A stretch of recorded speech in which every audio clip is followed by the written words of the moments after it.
anybody make you believe that if you fall right now, you can't get up.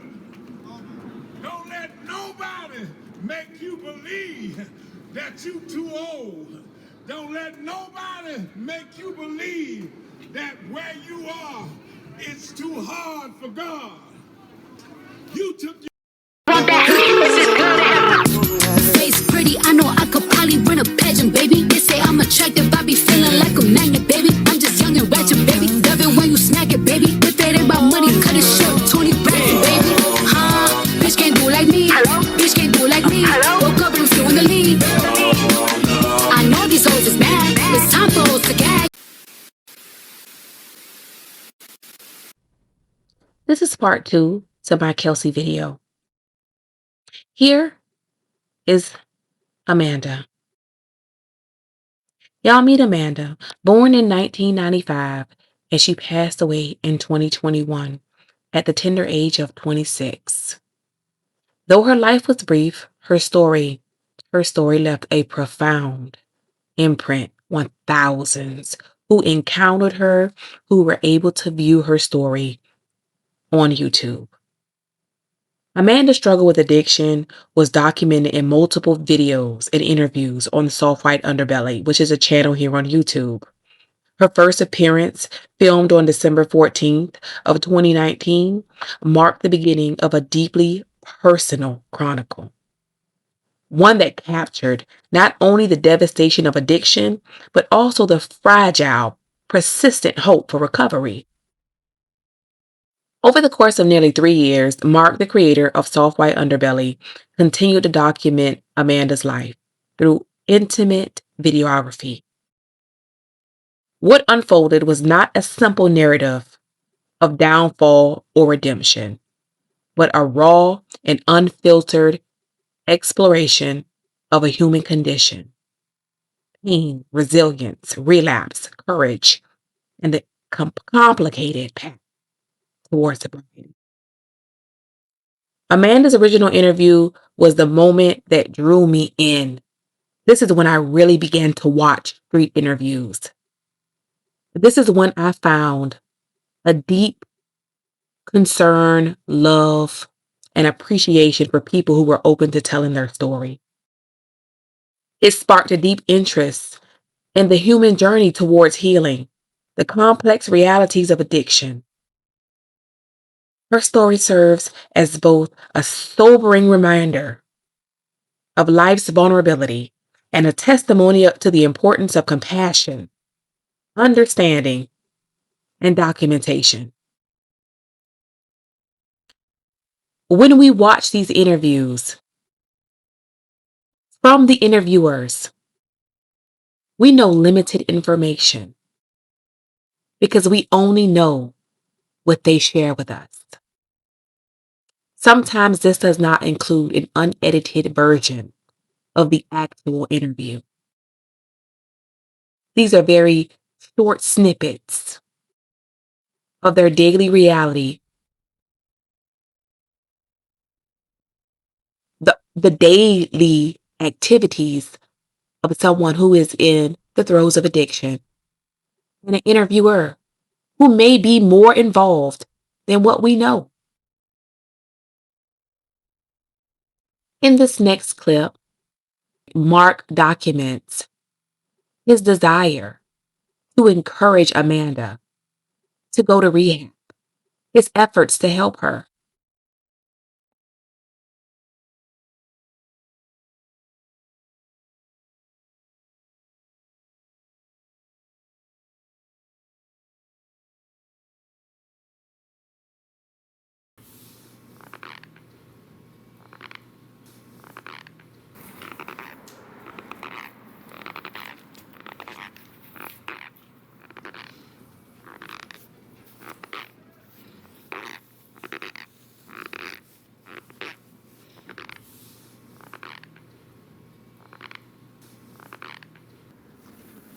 Hey, Amanda.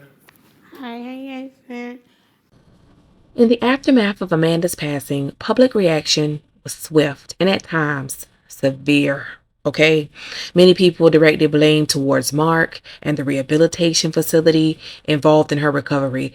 They even suggested negligence and exploitation without access to the full scope of the facts.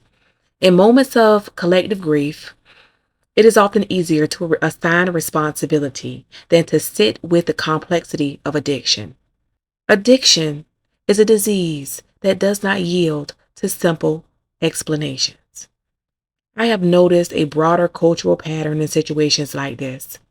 Viewers, subscribers, commentators, and spectators frequently form definitive conclusions without complete information.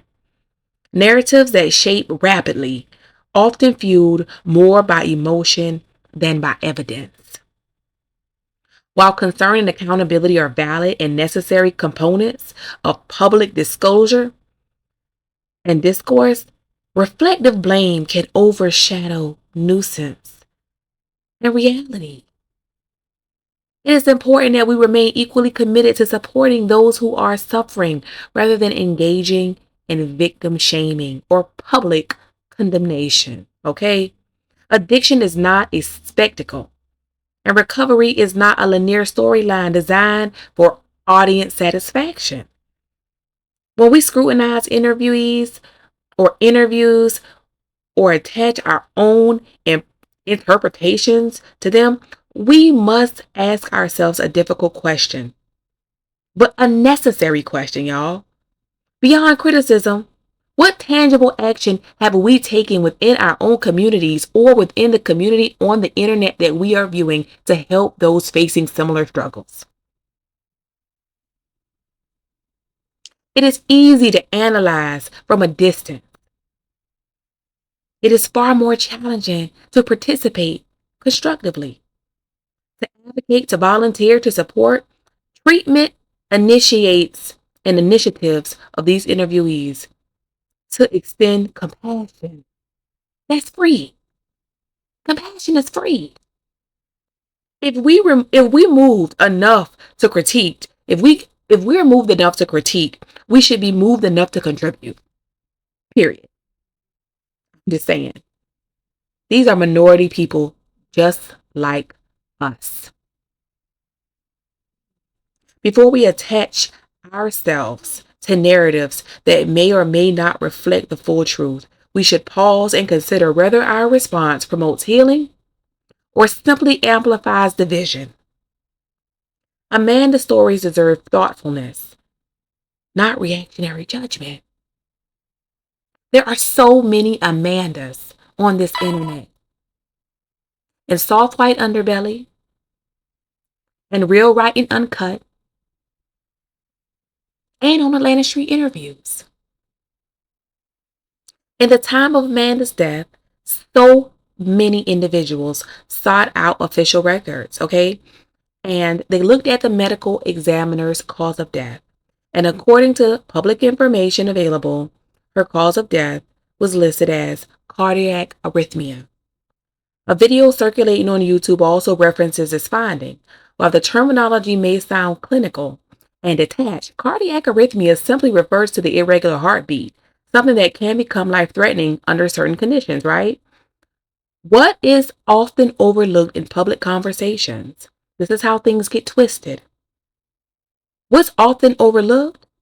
Withdrawal can alter the heart rate, blood pressure, and electrolyte balance, all of which can contribute to cardiac instability. And I think one of the gentlemen who's a moderator on my channel referenced this. His stepfather was told that if he stops drinking, he will perish. You're going to die because your body has formed a reliance. This is not about speculation or absolution, okay? It is about acknowledging medical complexity, individual issues with people, decisions that they're making that will affect their life long term. Addiction is not only psychological or behavior, it is profoundly physical. The damage it leaves behind is not always visible, and sometimes the consequences surface even when someone is actively trying to recover.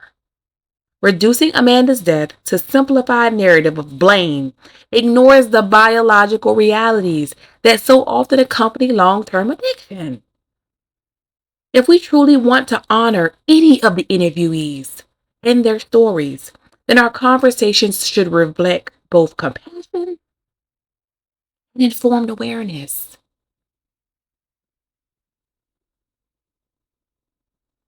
The interviewers, a lot of the times, are not the reason that these interviewees are in the position they're in. And I'm not defending anyone. I'm just stating intellectual fact. In my last video, I asked whether this was exposure or exploitation.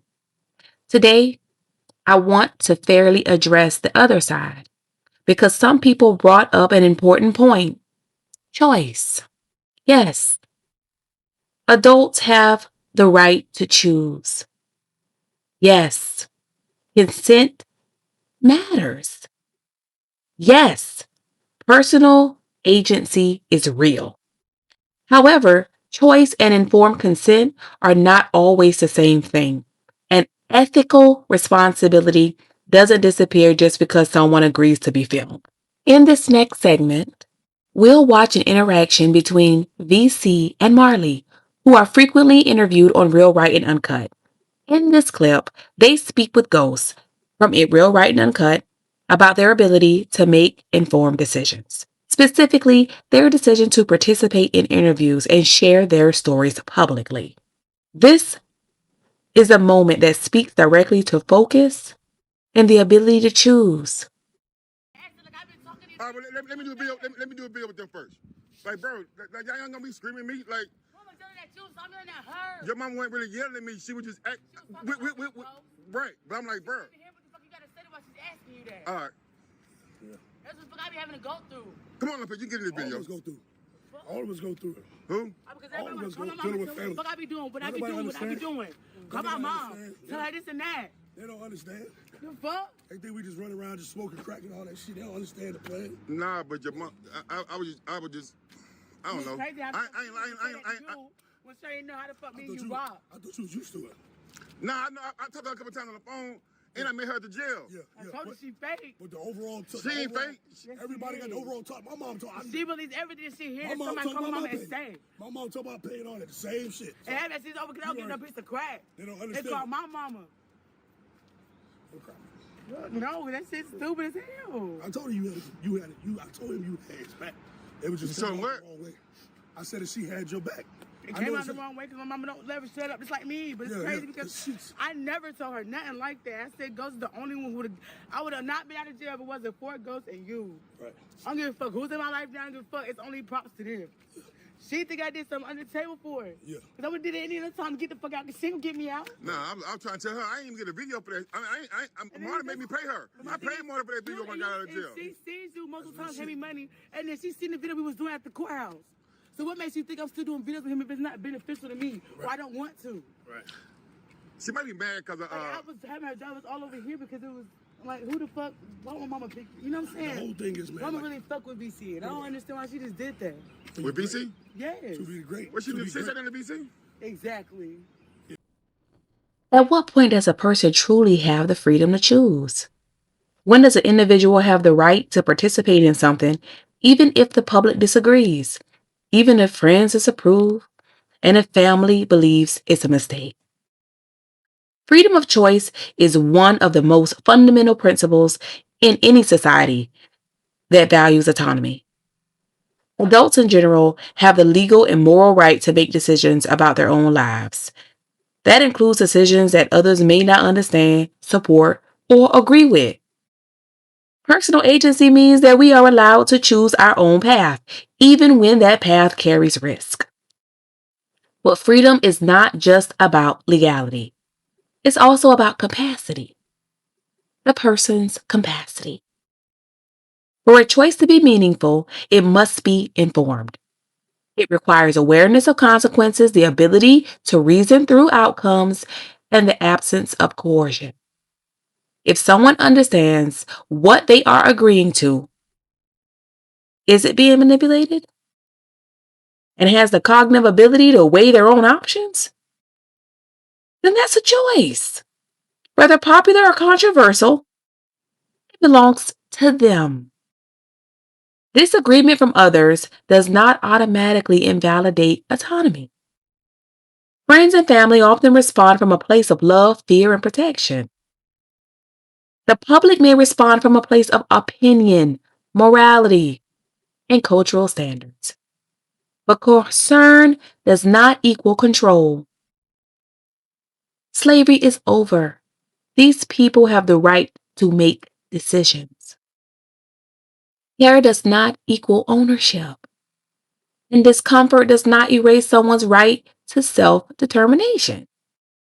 At the same time, freedom of choice does not eliminate accountability. So we have to think about that as well. We can respect someone's autonomy while still examining broader ethical questions. We can ask whether systems are exploitive. We can question power dynamics. We can analyze impact. But we must be careful not to confuse our personal disagreement with someone else's loss of agency. It's their choice. There is also a difficult truth here. Protecting someone from every potential harm decision would require removing their freedom entirely. And once we begin deciding whether a component and adults are whether they're allowed to make decisions or not, to choose based on whether we approve or not, we enter dangerous territory.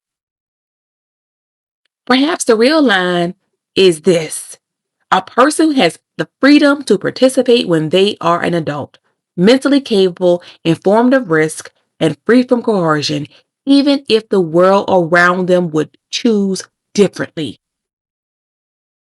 We can offer guidance, we can voice concern, we can express disagreement, but ultimately, autonomy means allowing others to allowing them the dignity of making their own decisions and sometimes their own mistakes.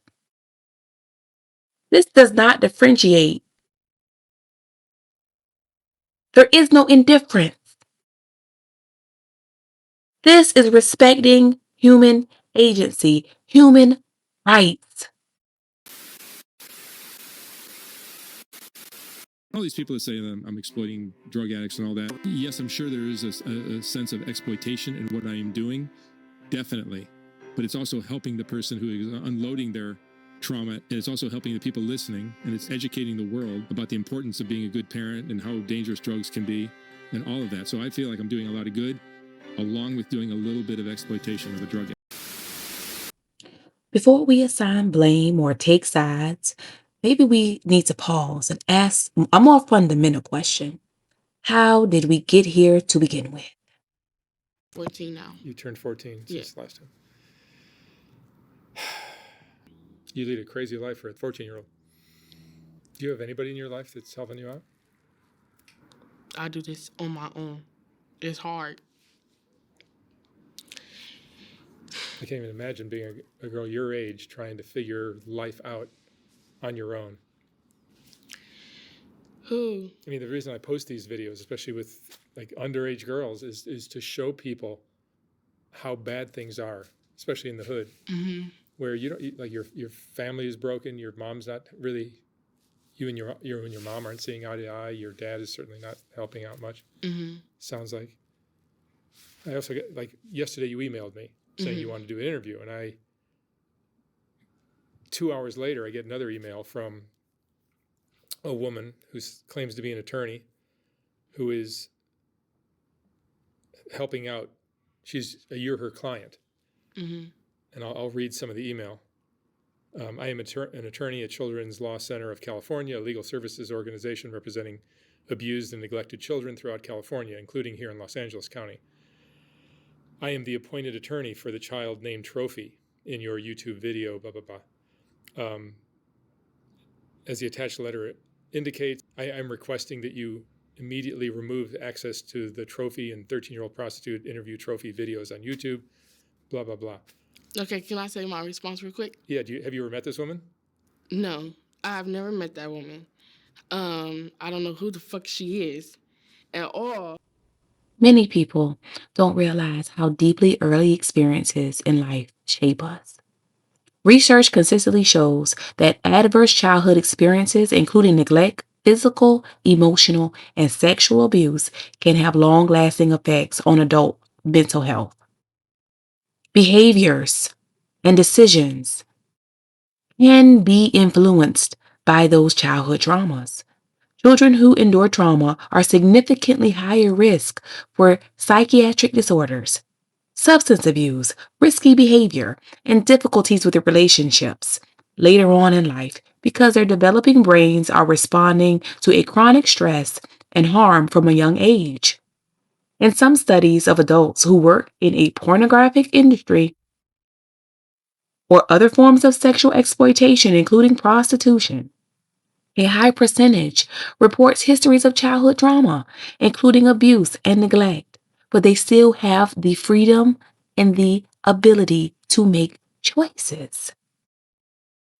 One analysis found that nearly all participants in a study, I looked this particular part up. There is a study that shows people involved in pornography reported experiences of severe childhood abuse, sexual, psychological, or physical, before entering into the industry. Y'all, these kind of traumas and traumatic experiences don't cause someone to choose a particular career. Personal agency still exists. They still have the freedom of choice. But trauma can influence that decision making. There could be a level of vulnerability, a coping style, and how someone weighs risk or opportunity in adulthood. But they still have the freedom of choice. And porn companies allow them to sign is that exploitation. Personally, I draw the line at criminal. Personally, because these people still have the right and the freedom of choice. Now, let me say that none of this that I'm saying reduces a person to their childhood trauma or suggests every adult who makes choices others disagree with have some type of a traumatic or childhood trauma that shape their attachment and trust and increases their likelihood of challenges that could make certain pathways. That's not what I'm saying. Okay. That doesn't mean every child who experiences trauma will be exploited and participate in exploitative behavior.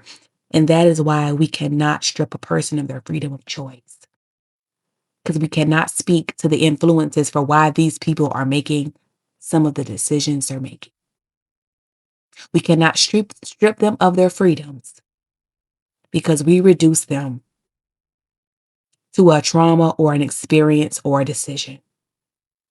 The freedoms that people fought and died for. And while we discuss the parents, what about the children being abused while the very people meant to protect them know it's happening? At 6 years old, you visit your dad's house and his friend sexually assaults you on the bathroom floor. You tell your mom and she never lets you see your father again. Shortly after, your mother's husband starts performing wrestling moves on you in a sexual way. By 10, you get your menstrual, and by this time he moves out of your mother's room and now into yours. You catch him under the covers with your younger sister as the abuse continues throughout the home. By 13 years old, you miss your period and you're pregnant. He takes you to get an abortion, but because he isn't your biological father, every clinic turns you away. 9 months later, you give birth in your bedroom with the door locked. Your stepfather takes the baby to a supermarket, telling a cashier he found the baby in a dumpster. Overcome with guilt, he later blurted out, the baby was his. CPS is called, police arrest your stepfather, and now you must raise your daughter in a white family of 20. Not to mention, your mother gets killed shortly after. Trapping Anonymous. I struggle hard with that part, for real.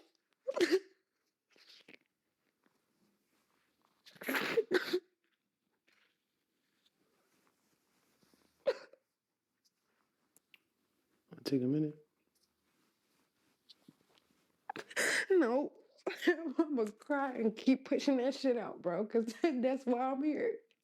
Somebody gonna hear it.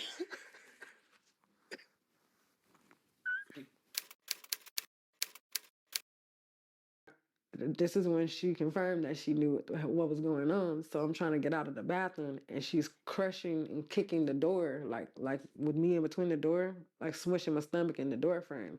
You back there fucking on him, and he back there with you on all day, and this and this and that. That's when she told me that. That's when I knew that no, you know. At the end of the day, these conversations are not simple. They involve anonymity and vulnerability, personal responsibility, and systematic influence, trauma and choice, accountability and compassion. We can hold all of that at once.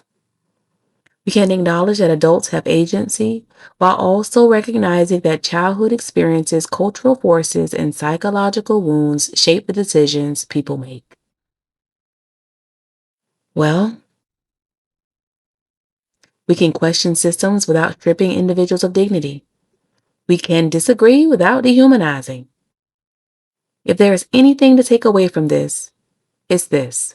Before we rush to judgment, we should slow down long enough to understand context. Because when we choose curiosity over condemnation, we create space for more honest or more humane conversations. And that's a better place to begin. Let us take this moment to reflect on Amanda's life.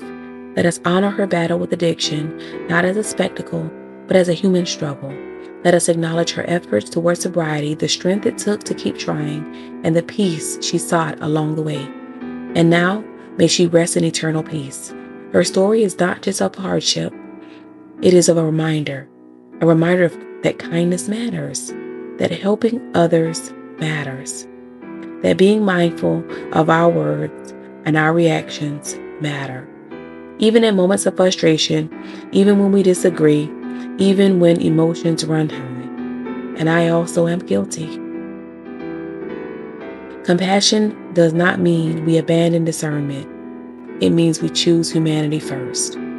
There are a couple of additional interviews I want to include that support many of the points I've raised in my initial video. Conversations that add context, perspective, and depth. My hope is that when we look at the full picture, we do so with just critical thinking, but with compassion also.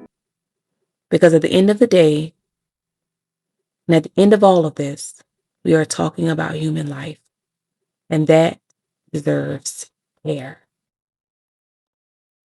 How long have you been working as a prostitute? A year now. And you like it? Yeah, it's okay. Sorry? It supports all your bills and drug habits and everything else. Yeah. Pretty girl like you probably makes nice money. Yeah. And what do you charge for a date? Like $20 to $30. Sometimes it depends on who you are. If you're real cute, I'll suck you up for 5 or 10. You know what I mean? I do that all the time. And you have oral sex or intercourse or everything. I do everything. Well, I just started having sex on the blade. I call it the blade. So I just started having sex on the blade. And where? Before I just gave head. Got it. And where do you go to do this? In the car? Or do you go to... We go to alleys. It's real scary because I feel like I'm dodging a murder. So yeah, you are. It gets scary. Yeah, there's some... Sometimes I have to stop jobs in the middle of our session just to stay safe. Yep. And yep. Your crack habit costs you how much, roughly, a week? A week? Probably like $500 a week. I'm spending on crack. Crack is the most expensive drug. Sorry. You're doing meth, right? I do crack. Oh, crack, I'm sorry. Yeah. So crack's... crack is an expensive drug to keep up. Yeah. For real. But I feel like it's one of the best. I feel like you buy that. Yeah.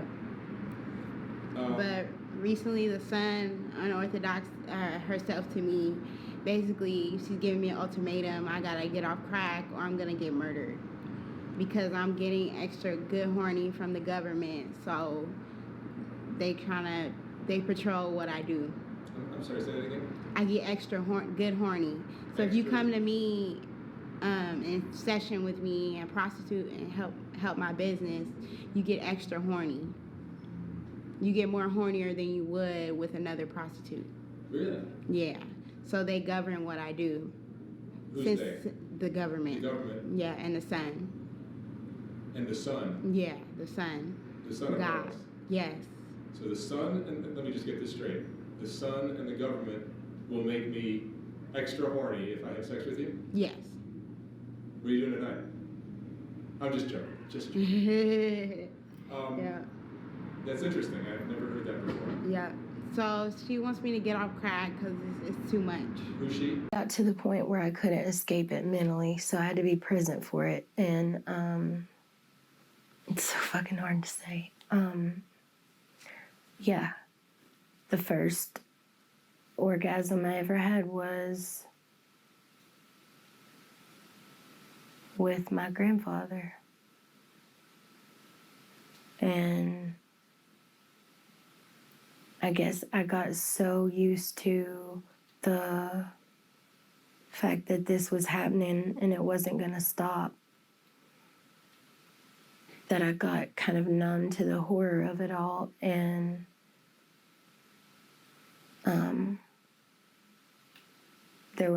there were times that I did both.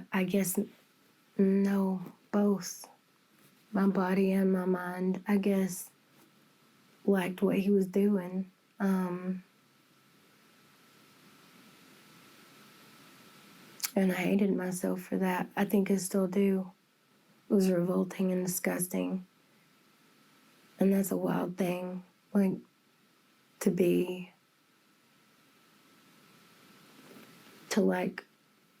like what somebody's doing to you, but be repulsed by it at the same time.